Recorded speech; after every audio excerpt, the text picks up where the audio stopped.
नमस्ते दोस्तों, मुझे खुशी है कि आप आज मेरे साथ जुड़े।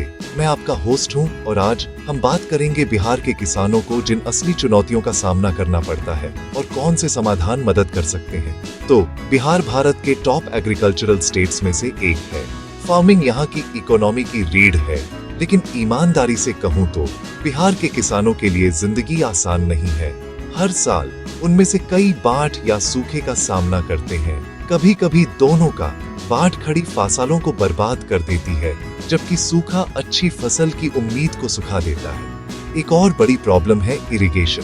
बहुत सारे खेत सिर्फ बारिश के पानी पर डिपेंड करते हैं, तो जब बारिश नहीं होती तो फसल भी बर्बाद हो जाती है। प्लस कुछ जगहों पर मिट्टी की क्वालिटी खराब होती जा रही है।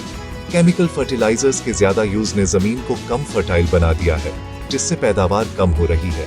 और अगर यह काफी नहीं था तो पेस्ट्स और प्लांट डिजीज क्रूशियल टाइम पर फसलों पर अटैक करते हैं, जिससे महीनों की कड़ी मेहनत बर्बाद हो जाती है।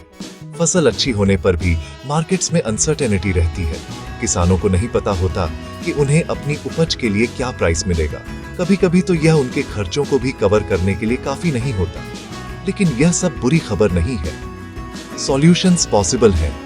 बाढ़ और सूखे के लिए मेरा मानना है कि सरकार को और डैम्स और कैनाल्स बनाने चाहिए, ताकि पानी को बेहतर तरीके से मैनेज किया जा सके। लोकल पॉन्ड्स और चेक डैम्स भी सूखे महीनों के लिए पानी स्टोर करने में मदद कर सकते हैं। मिट्टी की हेल्थ सुधारना एक और की पॉइंट है। अगर किसान ऑर्गेनिक मैन्योर और क्रॉप रोटेशन अपनाते हैं तो यह कुदरती तौर पर फर्टिलिटी बढ़ा सकता है। पेस्ट्स और डिजीज से निपटने के लिए इंटीग्रेटेड पेस्ट मैनेजमेंट या IPM एक स्मार्ट इको फ्रेंडली मेथड है जो कमाल का काम करता है। और प्राइस प्रॉब्लम के लिए सरकार का मिनिमम सपोर्ट प्राइस या MSP अगर ठीक से लागू किया जाए तो किसानों को उनकी फसलों के लिए एक फेयर प्राइस की गारंटी देता है। कुछ हेल्पफुल गवर्नमेंट स्कीम्स भी हैं, जैसे प्रधानमंत्री फसल बीमा योजना जो आपदाओं के खिलाफ फसलों का बीमा करती है, और प्रधानमंत्री कृषि सिंचाई योजना बेहतर इरिगेशन के लिए। Plus national agriculture development scheme नई टेक्नोलॉजी और बेहतर प्रैक्टिसेस के लिए फाइनेंशियल सपोर्ट देती है। आखिर में बिहार की फार्मिंग चैलेंजेस को सॉल्व करने के लिए टीम वर्क की जरूरत है।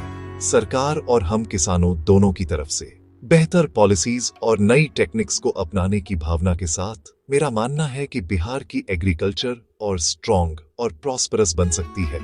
सुनने के लिए धन्यवाद। उम्मीद बनाए रखें और बढ़ते रहें।